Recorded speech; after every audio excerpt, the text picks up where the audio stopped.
Hi, hello everyone. This is Attorney Lana Joseph with the Law Office of L. Marcis Joseph and Associates. Today is a special edition with someone very special as we are bringing news that matters to you and your family.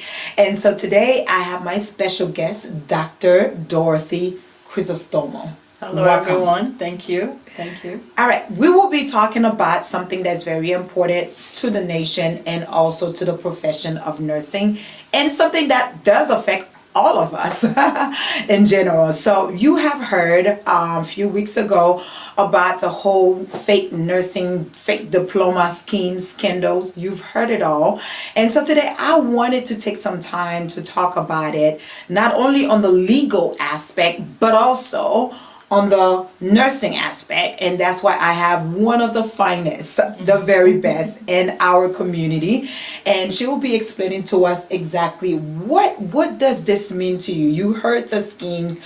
You know, there are nurses who've been working under the pretense of nurses who did not go through the whole program. When you heard this, how did this make you feel? Attorney Joseph, I first want to thank you. And I want to thank the public for allowing us to have this discussion, because it doesn't only affect our profession, it also affects our communities. And so I want to thank you for bringing this to the forefront and seeing the importance of communication, of transparency, of togetherness. And because of you, we are here able to have certain discussions with the people and bring some light and bring additional information that may be helpful in the future and for now. As for us, it's been very difficult and very shocking, because we know that the hard work we put into our profession, this is the 21st consecutive year that nurses have been honored with the privilege of being the #1 trusted profession. Wow. #1 trusted with integrity, with honesty, with the people. Right. And so we are flattered that people want to become nurses and Right. that they would go to that extent Right. to do this. But it's sad because we are dealing with lives. We are Right. dealing with mothers, fathers, children, uncle, aunts, cousins. We're dealing with communities. So it makes it very hard. It's heartbreaking. Yeah, and also to give you guys a background is that Dr. Crisostomo has been through the whole process of nursing. Started, if you can tell them a little bit about it, because I think it will be very good to understand when you make this kind of comments, where it's actually coming from. Yes. So as for me, I started in the medical field when I was in high school. They had a program called HOSA. So I was a certified nursing assistant while I was already in high school. Then I went to LPN school. I had my associate's degree in registered nurse, my bachelor's degree at Mercer University, my master's degree at Walden, and then I am both certified as a family and a psychiatric mental health nurse practitioner from Brandman University, and got my doctorate at Brandman. And so it's a lot of work. Yes. Even to be a certified nursing assistant, you have to have clinical hours, you have to read, you have to understand the anatomy, you have to be able to understand, disease processes, and be able to report. So that's at a CNA level. Now we're talking about a registered nurse LPN level. You are given medications, you are given intravenous injections, you are following orders. And sometimes we all make mistakes. If something is not appropriate and you didn't understand the rationale behind it, there's a lot of mistakes that can be made. Right. And so for us, it's stopping the parties, it's sacrificing the family, sacrificing yourself, so that you can pursue this goal, this career, this objective, and then attaining it is a big deal. Right. Because it's a lot of work. And so to hear that certificates are being given without any type of coursework being done and without applying the skills, it's traumatizing. It's traumatizing. I mean, to us as a community, I know it's traumatizing to us in a sense that I want to make sure when I bring my children to hospital or seeing the doctors that I'm okay with that. Yes. That I don't have to doubt and say, are you a real nurse or not? We should never, ever be in a position to do so. And then we also talking about people who are involved. I mean, this is more than 2,000, almost 3,000 nurses working in different states. And so they were able to sit for the licenses without going through the proper process in a sense. And so now lives are being endangered, but also I want to look at it in a different aspect, because it's not only those people who receive the certificate, but also maybe some of them didn't even know that this was a scheme. Maybe they didn't understand the whole full process, because so many of them are, foreigners. Maybe they don't understand the whole education, but we're also looking and need to hold accountable those who were at the forefront of it, the perpetrators, those who had the schools who could have done something good but decided to lead others astray in that sense. And so we need to be looking at it, because some of these people might be victims in a sense. That is true. That is true. And I feel bad because, you go to a facility, you're probably expecting that here is your course plan, here are the objectives, here are the steps, here's graduation day, something to look forward to. Right. And so if this process was not followed, I feel bad for those people. But at the same time, I know that, our legal system, you being one of the people that advocate for us to be aligned properly. I know that I believe that the system will do the right thing, and that these people will be dealt with appropriately, because I feel like the nursing profession has been victimized. Yes. And I want people to be sure that it's not nurses that did this. It is other people that are not in the profession that want to become nurses. Right. And so one thing that I would like to not happen is for us to keep sharing the same thing. Because we're making it worse for our profession, because nurses didn't do this. That's true. We have fake people that did this. Right. And we have people that may have had either greed or desperation that have gone to this path. Right. Nurses are victims. And so I trust that the system will provide the appropriate outcome for us. And I know that many states have been taking this, holding them accountable. I know in Delaware they have pretty much about 26 licenses. I know in Washington State, some of the licenses that were applications that were pending for licenses have been canceled. And you have in the great state of Georgia, where we had about 22 nurses, and they sent out, the board sent out letters with the intent to revoke these licenses. And so states are taking actions, making sure we're holding people accountable. And I know there are even some states that are asking maybe they should be prosecuting, charging the fake nurses. But then again, like we said, some of them might be also victims through this. And so we have to look into the full details of everything. But one thing too, if for anyone who's been involved, or a family member who has been involved in this scheme, so if they are receiving letters from the boards requesting surrender licenses or requesting meetings, definitely this is a time that you want to reach out to an attorney. You want to involve someone that can represent you, because they could be more into it depending on what was said or not. So I want them to be informed in that sense. And everyone is being part of this. So many people are victims. So then we want to make sure that we're making the best out of this. So now, what is your advice to young kids, or maybe people who want to go to nursing school? What is the advice for them? The advice is the nursing profession will always shine. Yeah. Nurses are strong. Yes. We are resilient. We are brave. We are professionals, and we are compassionate. It is a beautiful field to be in because there are so many different avenues you can be as a registered nurse, as a nurse practitioner, as a doctorate of nursing practice, as a LPN, as a certified nursing assistant, and so on and so forth. Take the path and do the right thing.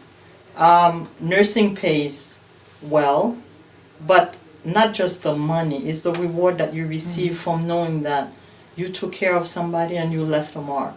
Right. You made an impact on that person's life. And some patients, clients, they remember. Right. And let's continue to promote nurses in the bigger light. Right. And this profession is a profession that you have for life. You can be 18, be a nurse, and you can be 95 and be a nurse. And you know, I want to take this moment and thank you guys so much. Thank you for the nurses, especially during the pandemic, who has sacrificed, they have sacrificed their lives and families and everything to care for us and on behalf of the community and everyone. Thank you to all the nurses because they did such a wonderful job. I mean, without you guys, I don't know where we have been. So thank you for that. But, you know, one point that you made is, you know, there is, it's a great profession. But do you think that maybe the money that comes with it? I know during the pandemic, so many people like traveling nurses and people bragging they're making so much money. So, and of course, there's the shortage of nurses. So do you think that has something to do with maybe the scheme that probably propelled this, or? Absolutely. Okay. Absolutely. I think, you know, again, desperation, need, but that doesn't replace the fact that this is wrong. There are nursing classes that people can take within 2 years to become an RN. Right. Take the right steps. Right. Do the right thing. Continue, pursue. Don't let the distraction of schemers, of frauds, of discouragement push anyone away from pursuing your goal. Mm-hmm. Nursing will remain the most trusted. And I'm glad that even the ANA has taken steps to make sure that they ensure that, you know, our profession stays in the light of the public as the trusted profession. And so I thank everyone for the support that they've provided and for coming and supporting the loved ones. There are a lot of people that have been traumatized by this. Right. And as you stated earlier, mental health is a priority. Right. And I think, you know, if you've been a victim of this, there is help. You're not by yourself. Yes. And we have legal help and we have professional healthcare help. Yes. So reach out and get the proper information that you need for your family and for yourself. Yeah, thank you. And you know, this nursing scheme not only affect the fact that on the nursing part of it, of course, the legal part, because some of these people are immigrants, so it does affect legal status, your immigration status. And as I usually say to clients or people in general, if it sounds too good to be true, it might not be true. And so for many people, if you are in the process of your immigration status, you have to be careful because if you are not a U.S. citizen, even if you are a green card holder, if you commit a fraud, that is felony, and that can, you know, for most of it on the criminal side, you can spend up to 20 years or so in prison, but also that can trigger and will definitely trigger deportation, which will affect your ability to stay here in the country. So it's very important that as you're going through your immigration process, that you be careful. Fraud, I mean, you shouldn't, of course, that's a goal, no fraud at all, but it does affect not only on the criminal side that you'll be charged, but also it will affect your immigration status in the country.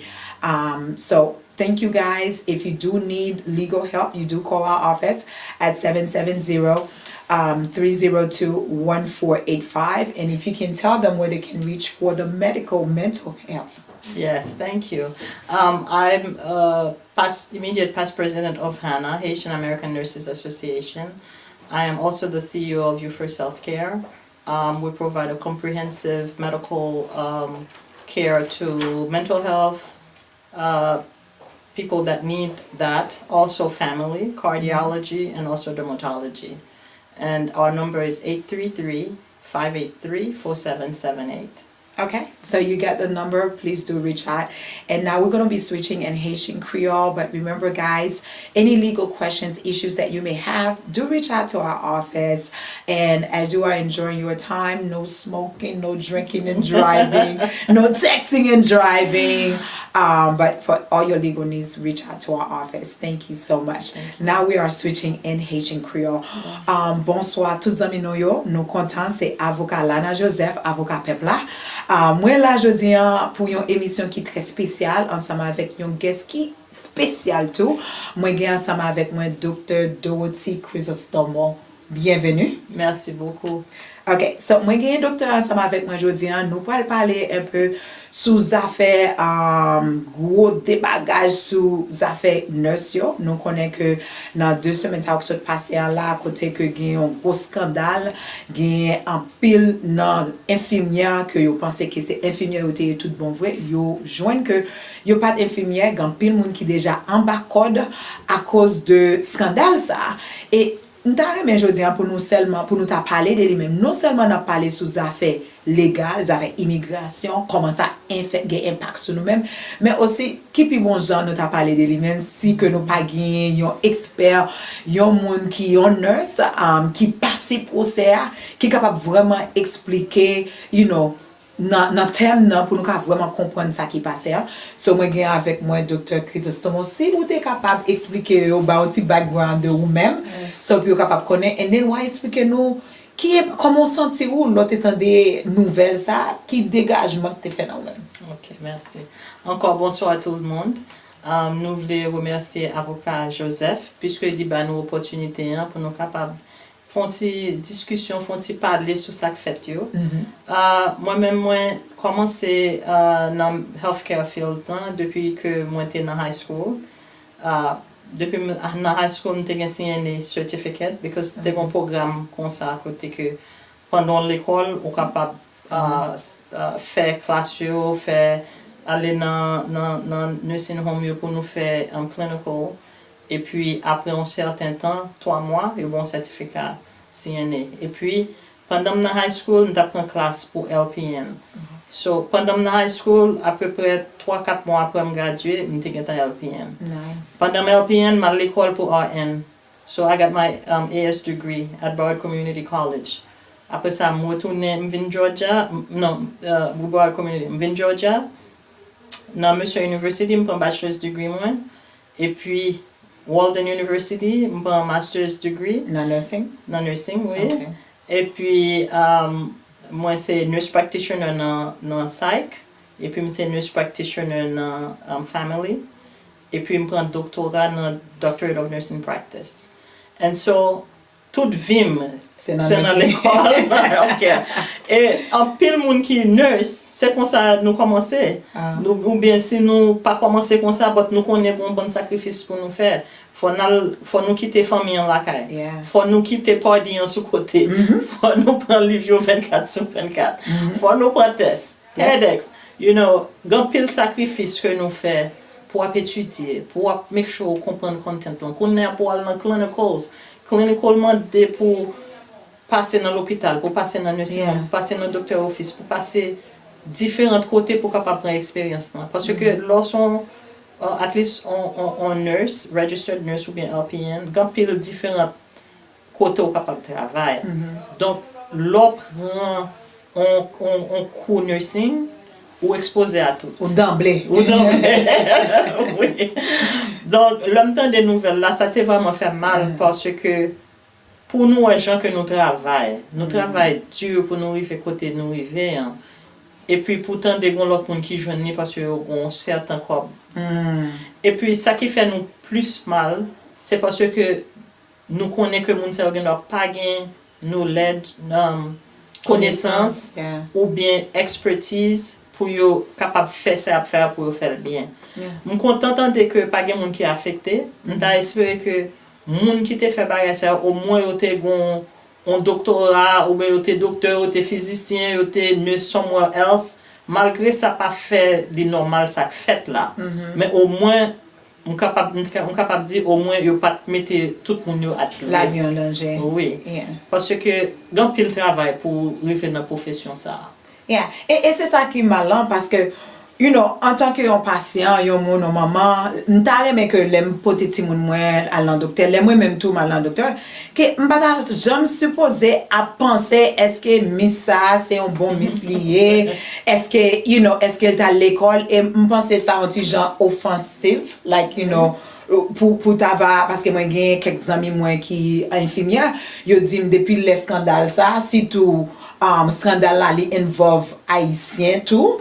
Immigrants, so deske ou l'hôpital là yo c'est non yo c'est immigrant so gan pile nan patient ou k'ap fait fréquent k'ap dit ou même son bon miskoye son bon infirmière so ça pas fait sens du tout et nous pas supposé arriver dans position ça but malheureusement you know genwa gen nan moun ça que nous obligé garder dans tous les gens so nous pas regarder c'est que oui yo même yo pas fait liste classe ça ou ta supposé faire mais moun yo qui en charge là qui en tête là qui te commence à poser parce que yo te gen bon l'école tout bon vrai ce qui veut dire te gen ba bon éducation mais yo trouvé dans yo même pour yo faire magouy yo trouvé dans yo même pour yo faire foub yo trouvé dans yo même pour essayer peut-être explorer moun sa yo point comme exploiter yo point comme nan mais yo and then mettre en position parce que m'gen doit dire que peut-être nan moun sa yo qui te acheté licence sa yo gen peut-être même connaît que ça faire son bagay qui mal.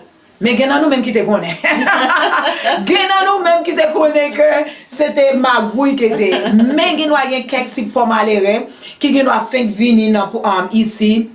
Qui doit peut-être gagner un petit pièce yo, y a chercher la vie meilleure, qui doit penser oh ça son programme qui allait vite.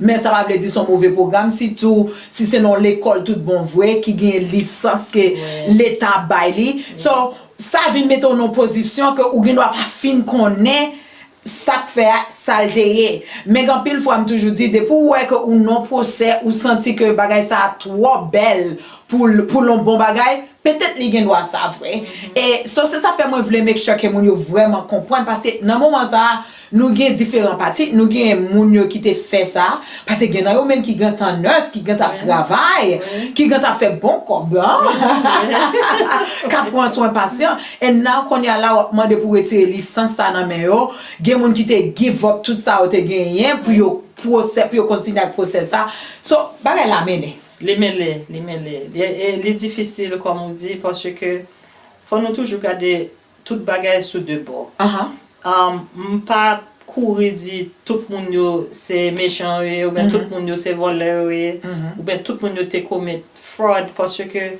gon façon moun ka expliquer un bagaille ou apprendre et pour ka believe spécialement comme on expliquer encore l'école était légale donc je pense que le système a fait un travail pour make sure que moun yo accountable parce que oui il y a des gens qui à l'école là qui gen droit victime but je suis sûr que gon ou toujours un procès pour follow so si apprend donc pour un bon certificat ou qu'on n'a pas de chita pour test là ou qu'on n'a pas de faire devoir ou qu'on n'a pas de chita dans classe ou qu'on n'a pas de dans clinical ça t'a supposé bagay oui mais tout comme on dit et pas tout le monde qui est habitué avec système américain so donc si son monde qui sorti à Haïti dans 1 an il doit penser c'est comme ça au faire lycée si son monde qui fait venir dans 6 mois il penser oh juste OK parce que m'était déjà nurse ou même t'es déjà docteur peut-être c'est comme ça le faire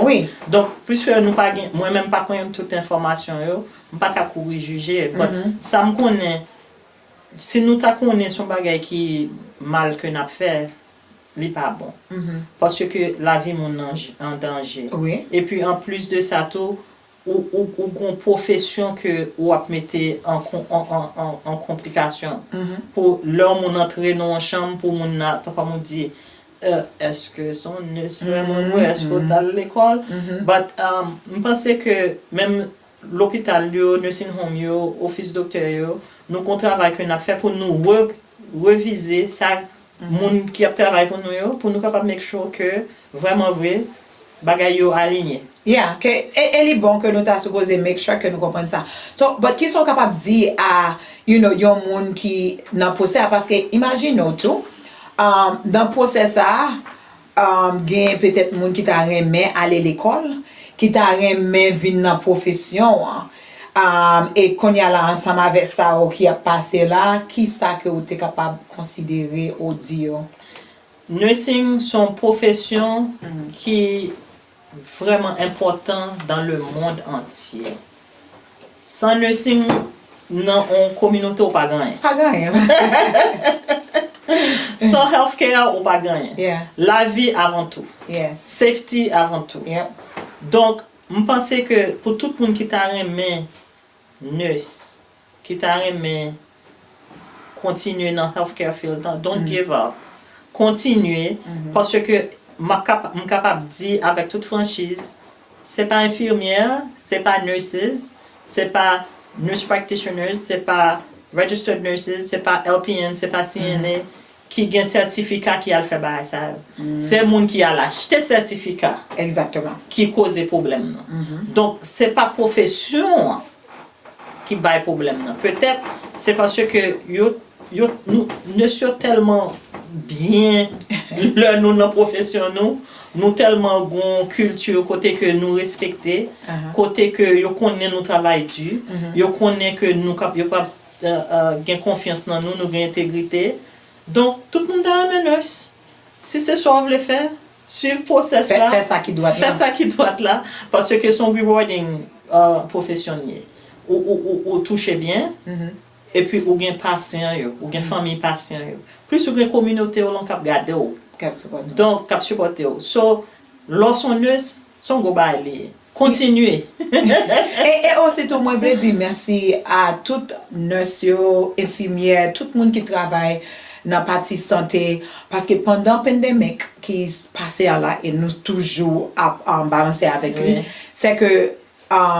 nurses yo mettait la vie en danger yo bay tout à yo même gen pile nan nurse qui ou bien moun qui dans profession tout qui mettait la vie pa yo famille yo en danger pendant procès ça pour nous même t'es capable gagner soin so moi dit merci à nous toutes qui te fait sacrifice ça yo et nous toujours contents pour nous ouais que nous gagnons surtout dans la culture pas nous en tant qu'haïtiens son bagay que nous toujours nous vraiment pile qui gagne qui grandiose en ce sens parce que even moi-même nous songe les moi t'a grandi c'est que moi t'ai toujours là depuis petit peut-être 4-5 ans moi t'ai pensé que moi t'ai voulu on miss parce que me songe maman me dit t'es gagné yon moun qui était toujours qu'on a poté manger bon moi poté me t'ai mes pain en pile là depuis petit t'ai mes pain haïtien et chaque fois qu'on poté pain bonbon pour moi et puis un jour li pas poté pain avec bonbon pour moi me dit oh un jour passé 2 jours passé me pas pain avec bonbon me dit ça gagne comme ça quand elle me dit côté pain avec bonbon on pas gagne pas poté me dit ou pas besoin pain les infirmières m'a bonbon piqué Gene c'est pour ça qui fait m'pas bien m'pas infirmière m'pas mauvais piqué mais ce qui ça montre que dans culture haïtienne nous aimons nurse en pile et de vous dire petit tout c'est yon nurse yo aimé en pile alors on connaît dans moment pandémique là tout avec un pile traveling nurse qui fait pile comme so m'pas connaît si c'est comme ça moun yo ouais et c'est tout monsieur haïtien yo aimé nurse yo aimé bien comme bébé mon côté au début so infirmière yo connaît au travail dur yo fait un pile comme de transformer c'est bien gain en pile bon bagay ensemble avec nursing but ça qui est important partie qui très sérieux là-dedans c'est que les moun nurse la vie l'autre moun sous compte pas ou et ou mettez la vie moun en danger so nous souhaitons que nous même capteurs nous prenions information ça yo que pour nous pas mettre tête nous non problème parce que ça qui fait là c'est pas la première fois le fait et c'est pas la dernière fois la répéter. So, ou même vous pas aimer que ou rentrer dans bagay comme ça, dans scandale comme ça parce que non seulement gen prison là-dedans parce que tout le monde ça faute c'est félonie qu'il y et derrière après félonie en tout ou gen peut-être 20 ans prison ou plus et l'on finit avec ça tant pis souple si que ou pas un citoyen américain ou nan chaud gen déportation. Et moi toujours dis tous amis si tout les ou nan procès immigration ou pas capable nan bagay l'état ou pas nan magouy ou pas faire ça qui mal parce que quand y a là grand pile nan moun sa yo qui gen doit te gen résidence eh bien non seulement yo pral fin te care ensemble avec yo mettre yo en prison les ou fini yo pral demander pour déporter yo et gen moun qui gen des années ici qui travail famille pour séparer so grand pile tête chargée so ça fait nous prendre petit temps ça pour nous éduquer ou ensemble avec ça qui est important. Tant prison même, coule café clair. Autant de ça, docteur Chrysostome dit. Si vous avez besoin pour un nurse, li belle, l'argent belle, c'est vrai, mais il y a pile option, il y a pile l'école qui fait bon, qui ba ou accès pour aller l'école, pour capable aussi joindre position pour capable aider moun et pour capable aider famille. So nous pas tavler que nous tomber dans ça qui mal. So si que nous besoin information sous affaires légales et si nous même tout nous dans procès ça, nous recevoir lettre dans main board yo qui besoin parler avec nous chercher un avocat parce que nous pas capable paraître devant eux même comme ça puis pas tout ma connaît non. So n'a besoin aide légale pour toutes affaires légales nous n'a prélé dans office 770 302 14 85 pour nous même qui peut-être on victime et grand pile famille qui victimise avec ça tout parce que yo pas jamais connaît ça t'a passé so nous traumatisés so nous besoin aide sous affaires mentales nous besoin aussi contacter. Well, You First Healthcare is my company, and the number is 8. Oh, ma parle anglais. 833 583 47 78, c'est numéro office là. OK. Oui. So ça c'est numéro si vous besoin pour capable comprendre process sous affaires nursing. Non, si vous besoin mental health because li aider ensemble avec ça si tout dans pandémie là, grand pile monde qui gagne maladie mentale. Nous pour nous venir avant l'autre chose comme ça sur ça directement. Mais pour journée aujourd'hui nous voulons pour nous être capable ouvrir yeux nous sur tout ça qui passer et toujours dans affaires immigration couler café clair pas gagner affaires fraude et en général dans la vie ça nous venons pas bon ici pour nous défendre tête nous pour un bagage sérieux nous pas venir rentrer dans tête chargée so pinga nous mettez nous dans ça qui mal et songez dans tout process ça yo pas battre monde pas gourmet nous pas ti coq bataille pas mettre tête nous dans problème et pour toutes affaires information contactez nous songez dans cabinet avocat peuple là nous dans bataille pour nous sans point souffle sans point souffle merci bonne journée merci en pile. Merci.